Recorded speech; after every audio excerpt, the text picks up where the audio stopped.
자, 중학교 3학년 비문학 독해 연습 3권 사회 6번 루소의 사회계약론 지문 시작합니다. 일단 2009년도 9월 고등학교 1학년 학력평가 36번부터 38번까지 세 문제 나왔고요. 우리 교재는 세 문제에 고스란히 나와 있습니다. 사실 아까 전에 촬영 중에 전화가 와서 다시 끊겼기 때문에 아마 이렇게 뭐 그 필기한 흔적이 남아 있을 거예요. 지문을 4단락으로 나눌 수가 있고요. 그 다음에 기억 용어 묻는 문제가 나오나 봐. 자, 1번부터 가볼까요? 윗글의 내용과 일치하지 않는 것은 루소 이전의 사상가들은 루소는 수평적 계약 관계, 루소 이전의 사상가들은 루소는 이상적 공동체, 루소는 그러면 5초 동안 읽어도 분위기를 파악할 수가 있겠지. 루소 이전에 루소 그러면 대조겠지. 루소 이전의 사상가들은 어땠는데 루소는 어땠다. 대략 분위기 파악이 돼. 2번 윗글을 참고할 때 루소가 말한 사회계약의 의미와 가장 유사한 것은 어떤 뭐 사례 적용 문제라고 볼 수가 있겠죠.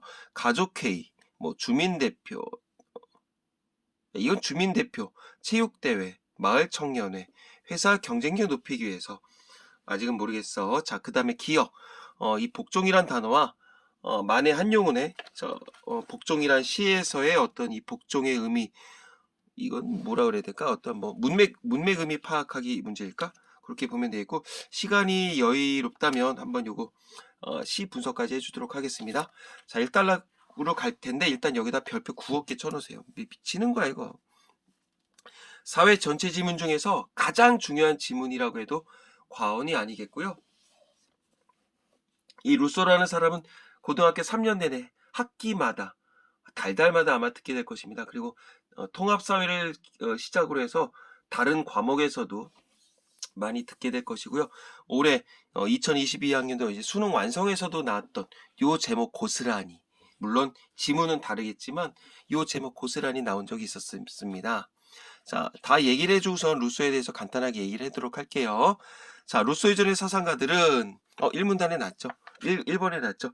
대부분 자신들이 남들보다 잘나고 뛰어나다 똑똑하다고 확신했다. 이걸 뭐라 그래? 이 선민의식이라고 얘기했지? 선민의식. 그래서 그들은 지저분한 몰골에 무식하기 이를 데 없는 민중을 바라보면서 믿을 수 있는 인간을 극소수에 불과하다고 생각했다. 왜? 잘났거든. 그러므로 그들은 특출한 한두 사람이 세상을 지배하는 것이 옳다고 보았으면 이 특출한 한두 사람이 누구겠어? 자기겠지, 자기. 누구들? 이 양반들. 어떻게 해야 저들을 번듯한 인간으로 살게 해줄 수 있을까를 푹신한 안락의자에 앉아서 하인이 가져온 차를 마시며 고민했다. 개소리야. 그렇게 걱정한 다음에 그럼 몸으로 뛰고 발로 뛰어야지. 그러면서 푹신한 안락의자에 앉아서 하인이 가져온 차를 마시며 고민했다. 애시당초 이게 안 되는 거지. 모순적이지. 안 그래? 아, 걱정한 다음에. 근데 뭐 이래. 그럼 일문단에서 뭐 했었어? 뭐 이 양반들, 루소 이전의 사상가들의 어떤 잘못된 사고방식, 뭐 선민사상, 뭐 엘리트식, 뭐 그딴 거겠지. 자, 그럼 1번 가볼까? 사상가들 자신들이 민중보다 더 뭐 지적이라고 생각했다. 이게 지적한다의 지적은 아닐 거 아니야? 맞네, 그러면. 1문단 나왔고. 루소 이전의 사상가에 뛰어난 사람들이 민중을 지배해야 한다고 생각했다. 여기 나왔네. 맞았어. 자, 2문단 가볼까? 그런데 그들은 민중의 불쌍한 처지를 걱정한 것이 아니라, 자, 선생님이 항상 이런 거 중요하다고 그랬었죠. 뭐뭐의 경우, 뭐뭐일 때, 뭐뭐이면, 그 다음에 뭐뭐가 아니라, 이렇게 뭐뭐와 달리 철없는 민중들의 무질서를 두려워했다. 그치? 직접 어떤 현실적인 걱정을 해준 게 아니겠죠. 무식하고 이기적인 사람들, 이게 누구였어? 어떤 민중이겠지. 어떻게 통제를 해야 사회 질서가 유지될 수 있을까? 그것이 바로 루소 이전 사상가들의 진짜 고민이었다. 결국 답은 한 가지뿐이었고, 자, 말 안 듣는 아이에게는 매가 약이듯이 민중들을 다스리기 위해서는 폭력이 필요하다고 생각했다. 이 사람들의 생각인 거야. 누구? 루소 이전의 사상가들. 자, 무식하고 이기적인 사람들을 걱정한 게 아니라 이들이 발생시킬 수 있는 무질서를 걱정했다. 그래서 통제를 하고 질서를 유지하는 것이 중요하다. 그러기 위해서 폭력이 필요하다. 어떤 모든 사건들마다 인과성이 있어요. 복종하지 않고 멋대로 굴면 죽음뿐이다. 여기서 얘기하는 복종은 어떤 자발적인 복종이라기보다 어떤 뭐라고 해야 되는 거야? 우리 흔히 말하는 이렇게 뭐 상식적인 이렇게 맹목적인 복종을 얘기를 하는 거 아닐까? 뭐 폭력적 복종을 얘기를 하겠지. 폭력적 복종. 사람들의 공포심을 씹어주는 것만큼 효과적인 것은 없었다. 그치, 복종을 위해서. 그래서 왕에게 반항한 죄인은 군중이 보는 앞에서 잔인하게 처형했다. 이제 17세기, 18세기겠지, 정확하게. 그러니까 이제 중세는 안 되고, 근세라고 해야 되겠다. 이때까지 아직까지 그 유럽에서는 단두대가 있어서 단두대. 기요틴이라고 하는 단두대가 있었죠. 자, 그래서 왕에게 반항한 죄인은 군중이 보는 앞에서 잔인하게 처형을 했고, 이러한 사회에서 민중들은 자신들의 생각을 자유롭게 펼치지 못했다. 그러므로 루소의 전의 지배층과 민중 사이의 사회 계약은 일종의 수직적인 계약으로 볼 수 있다. 계약이 있긴 있었구나. 자, 지배층과 민중 사이에 그 계약은 단지 아랫사람이 윗사람의 즉 모든 민중이 왕에게 철저히 복종해야 한다는 맹세였을 뿐이다. 뭐 특별히 어려울 건 없어. 일단은 그 사회 계약이 있긴 있었나 봐. 근데 민중을 무엇의 대상으로 여겼다는 얘기야? 통제의 대상으로 여겼다. 무엇을 위해서? 사회 질서를 위해서. 그래서 뭐가 필요하다? 폭력이 필요하다. 그리고 뭐 수직적 계약이었었더라. 이렇게 간단하게 정리하면 될 것 같아. 자, 뭐라고? 뭐 통제와 폭력의 대상으로 폭력의 대상은 아니었다. 통제를 위해서 폭력이 필요했던 중세 사상가들. 이렇게 뭐 적어두면 되겠지. 자, 그럼 여기 아까 전에 평등한 뭐 그딴 거 있었었는데 요거 용어 나오네. 자, 산문단. 그러나 루소는 이와는 완전히 다르게 생각했다. 이가 누구야? 이 위에 먼저 사람들이겠죠. 루소는 힘으로 민중들을 억누르고 이게 폭력이겠지. 공포심을 일으켜서 질서를 유지하려는 사상가들의 생각을 거부했다. 오케이. 이제 반발이 나오는 거야. 루소는 가난하고 배우는 것 없는 사람들의 착한 마음을 믿었고 평범한 사람들이 서로 도와서 행복한 사회를 만들 수 있다고 생각했다. 즉 그는 지배계급의 힘에 눌려서 아무 일 없이 조용하게만 한 사회가 아니라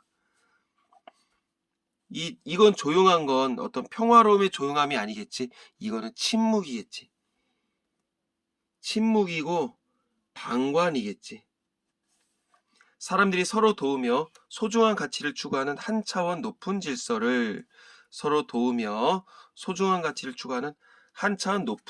꿈꿨다.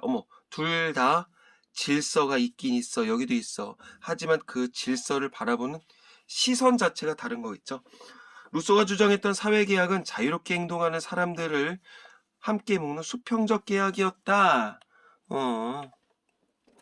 그는 사람들이 스스로 뭉쳐서 창조한 공동체를 통해서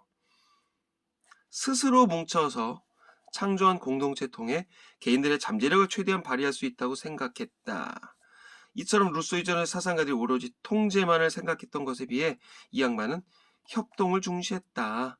즉 어떤 뭐 평등 그런 용어들이 계속 기반이 된다고 보면 되겠죠. 산문단은 뭐야? 어떤 민중을 평등의 대상으로 수평적 관계로 바라봤었던 루소. 그래서 좋은 단어도 다 대충 옆에다 적어놓으면 돼. 뭐 행복, 그 다음에 수평적, 질서, 자유 이런 용어들, 평등, 협동. 그럼 옆에다 참고 삼아 적어두면 돼요. 자, 그럼 1번 문제 가볼까? 1번에 2번. 루소는 공동체 구성원의 수평적 계약 관계를 이루어야 한다고 생각했다. 맞죠? 루소는 이상적 공동체 만들기 위해서 민중의 양보가 필요하다고 했다. 양보? 아니었지. 협동이 필요하다고 그랬었죠. 사문단하고. 그러면 답은 4번. 루소는 사람들의 착한 마음을 믿었기 때문에 민중들의 협동이 가능하다고 생각했다. 이 인과관계도 봐야 돼. 착한 마음을 믿었기 때문에 협동이 가능하다고 봤다? 여기 가볼까? 착한 마음 아까 믿었대 안 믿었대? 믿었대. 착한 마음 믿었고 사람들이 서로 도와서 행복한 사회를 만들 수 있을 것이라고 생각했대. 가능성을 믿었다는 얘기겠죠. 그러니까 뭐 이런 거에 비해서 맞다고 볼 수가 있겠죠. 자, 그러면 여기까지 갔었을 때 아니다. 마지막까지 가볼게. 사문단. 개인은 아유야 이거 잘못했다. 자, 개인은 왜 자기 마음대로 행동하지 않고 사회 질서를 지키며 사회 발전을 위해 노력해야 하는가? 자기 마음대로 행동하지 않는다. 이거를 루소도 옳게 바라봤던 건 아니겠지.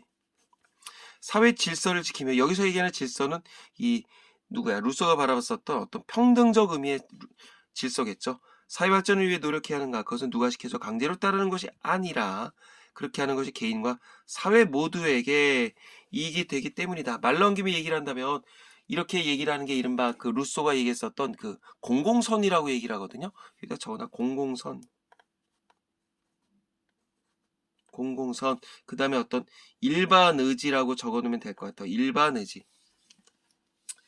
공공선은 뭐냐면 이 사람은 뭐 딱 여기까지 보면 이거잖아. 그 평등주의자잖아.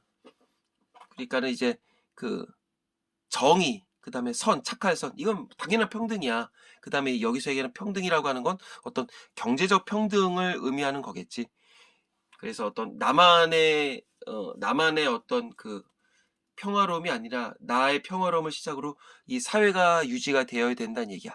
그래서 이걸 우리가 이제 일반 의지라고 얘기를 할 수가 있거든. 일반 의지는 결국 뭐냐면 어떤 개인이 짬뽕이 돼서 개인끼리 이렇게 다 이제 연결고리가 맺어진 거야. 개인끼리 이제 연결고리가 모여져서 하나의 연합을 추구하게 될 거 아니야. 그러면 이 연합이 구성이 됐음에도 불구하고 나는 나만 따른다. 저 사람을 따르지 않겠다가 아니라 나는 나 스스로에게 복종을 한다. 그리고 예전처럼 나 혼자 있을 때처럼 자유롭게 행동을 추구한다. 이게 모든 사람들이 그렇게 된다는 얘기야. 그렇게 되면 나의 의지도 실현이 되고 이 연합 또한 실현이 되게 된다. 그러니까 결국 어떤 개인의 결합에 의한 전체 이렇게 볼 수가 있는 거겠지. 그래서 모든 사람들이 어떤 동등하다. 이렇게 용어를 지을 수가 있어. 그래서 이 사람이 얘기했었던 건 계속적으로 어떤 평등이었어요. 평등. 무조건적인 평등이었었고 이게 나중에 이제 그 누구야? 누구지? 로크라는 사람한테 영향을 주게 돼 있고 말 나온 김에 얘기를 하면 어떤 프랑스의 정치 철학자라고 보면 돼 있고 여기다 하나만 더 적어둬도 될 것 같아. 어떤 자연으로 돌아가라. 이게 어떤 그 사회계약론에 등장하는 제일 중요한 구절 중에 하나거든. 자연으로 돌아가라. 무의 자연, 아무것도 없는 자연으로 컴백하라는 얘기인가요? 그게 아니야.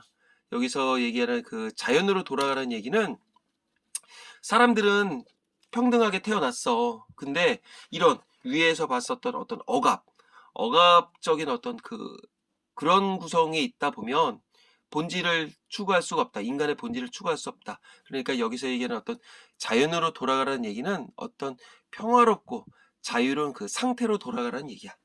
그래서 이 사람은 로크라는 사람한테 영향을 주게 되더라. 이제 그런 거냐 간단하게 알고 넘어가요. 자, 루소는 사회계약론에서 어떻게 해야 개인과 공동체가 모두 이익을 누릴 수 있을까? 이게 아까 얘기한 공공선이었죠. 하는 문제를 놓고 끊임없이 고민해야 돼. 중요한 건 개인도 이익을 누려야 돼.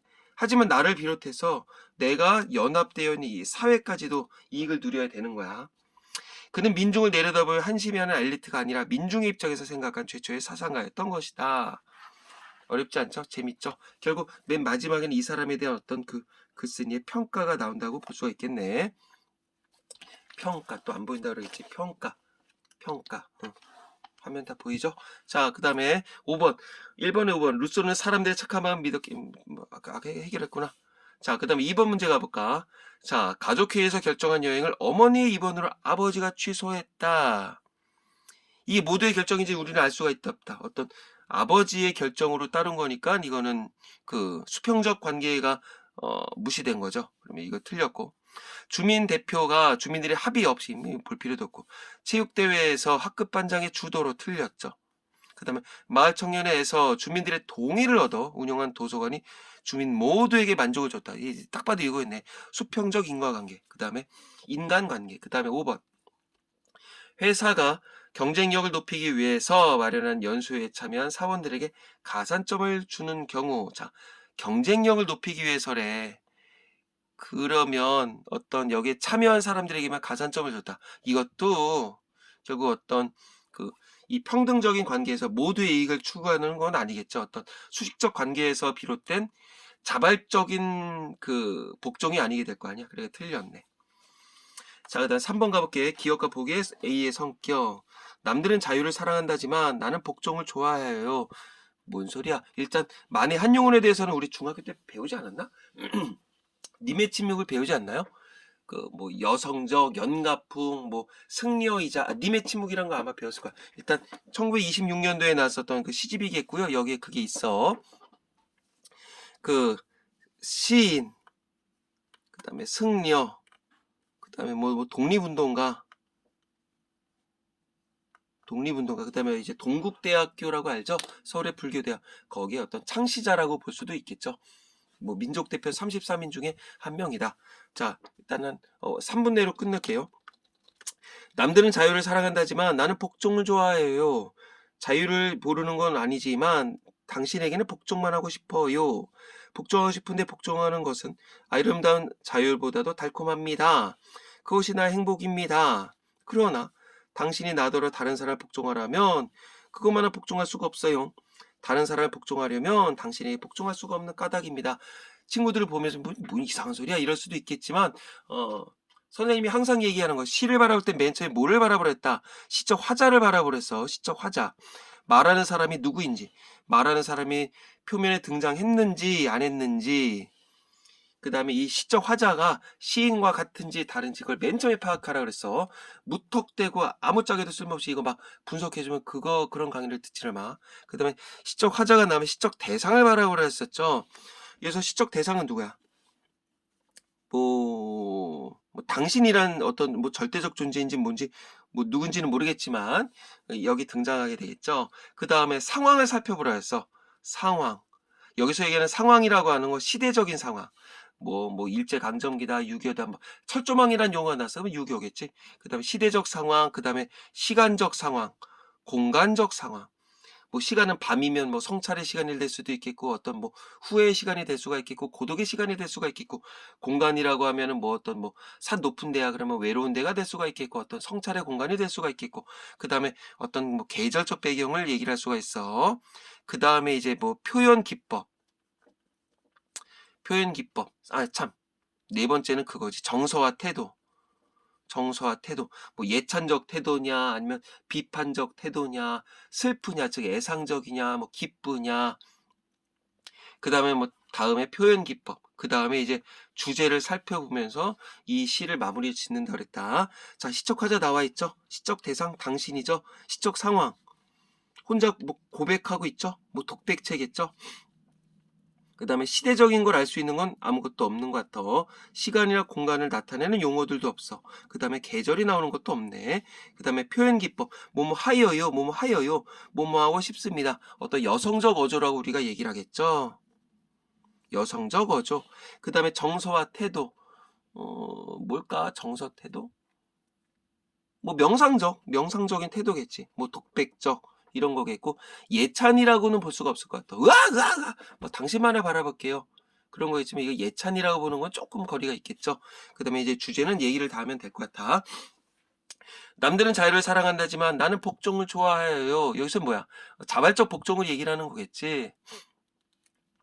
자유를 모르는 건 아니야. 근데 당신에게는 복종만 하고 싶어요. 이 당신이 누구의시에 대해선 얘기를 하질 않았었어. 어떤 비상식적인 언행이라고 볼 수가 있겠죠. 우리 일반적으로 바라볼 때 비상식적 언행.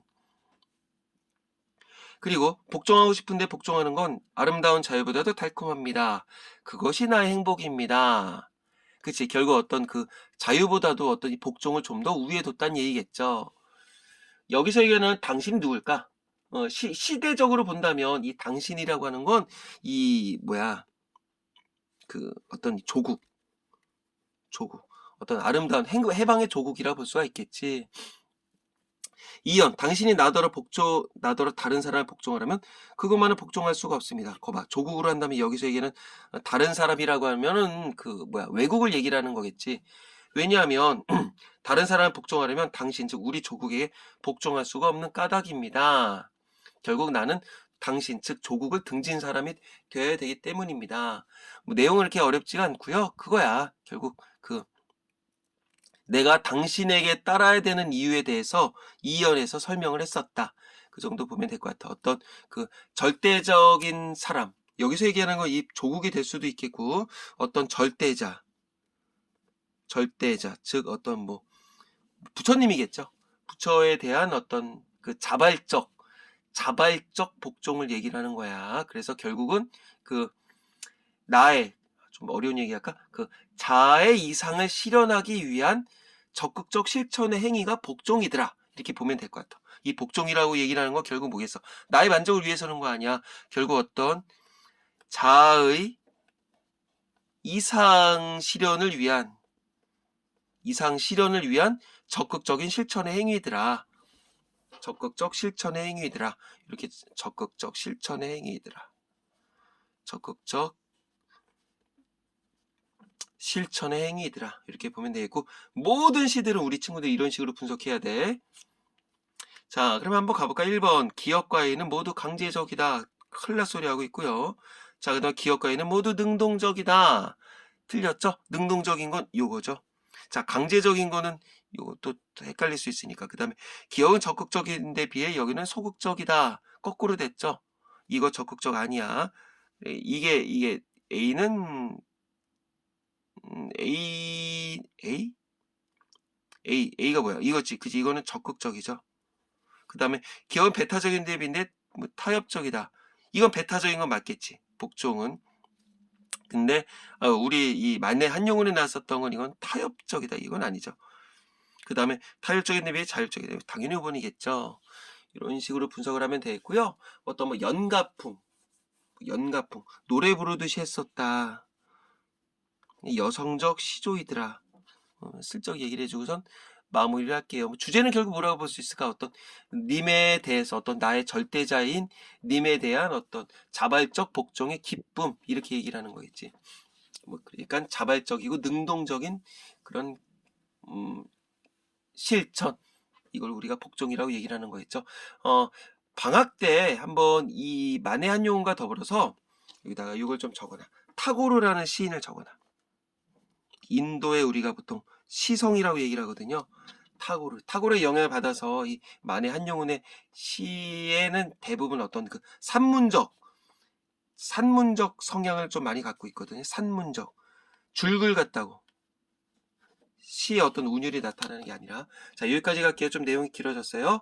자, 오늘은 루소의 사회계약론 얘기했었습니다. 중요한 지문이니까 다시 한번 우리 친구들 키워드 정리해 보시고요. 그 다음에 맨 마지막에는 주제 요거 쓰는 거 있죠? 그거 한번 정리를 해보기 바라겠습니다. 수고했어요.